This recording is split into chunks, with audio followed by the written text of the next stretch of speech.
Dead on the spot ang isang magsasaka sa Pagudpud matapos na makipagtagaan sa kapwa niya magsasaka.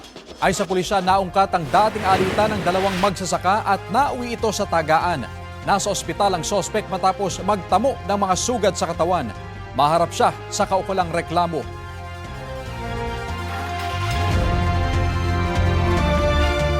Sa hiwalay naman ng inuman sa Bintar, nagtamo ng malalim na sugat sa leeg, tenga at braso ang isa pang magsasaka. Sa investigasyon ng pulisya, may sinaktan ang biktima na kainuman nila ng sospek.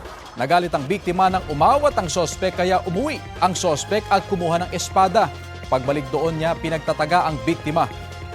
Nagpapagaling ngayon ang biktima sa ospital. Sumuko naman sa pulisya ang sospek, dala ang espada. Maharap siya sa reklamong frustrated homicide. Walang pahayag ang dalawang sospek. Paano kung isang araw, magising ka na lang at nasa South Korea ka na? K-drama yarn? Ang trip natin ngayon?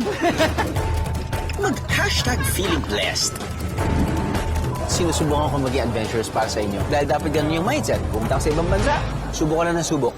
Dito tayo sa Jeju Island, kung saan ang malalawak nilang karagatan. Siguro sa tagal na yung ginagawa nila to, meron silang type of breathing na naririnig mo. Meron silang ganito. Out of habit na siguro yan because, they need oxygen before they die. Hi, nanay!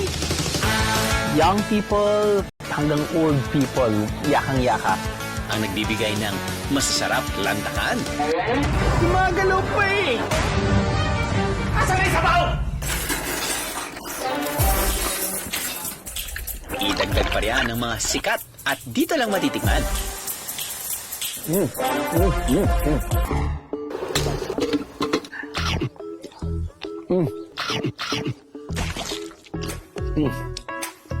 So juicy. Sama-sama nating libutin ang islang nabubuhay sa mga biyaya ng kapaligiran. Let's dive into Jeju Island sa South Korea, Beros. It's giving ang March issue ng Vogue Philippines dahil featured doon si Joe Berry. Suot ang brown puff sleeves gown and jewelry, kinabog ni Joe ang pag-aura. Sa interview niya ay kinuwento niya ang kanyang buhay kabilang ang pagkawala ng kanyang ama, kapatid at lolo. Maging ang story ng pagpasok niya sa showbiz at kung paanong hindi naapektuhan ng kanyang pagiging little person ang mga role niya bilang strong woman. Sabi pa ni Joe, "My difference is my strength."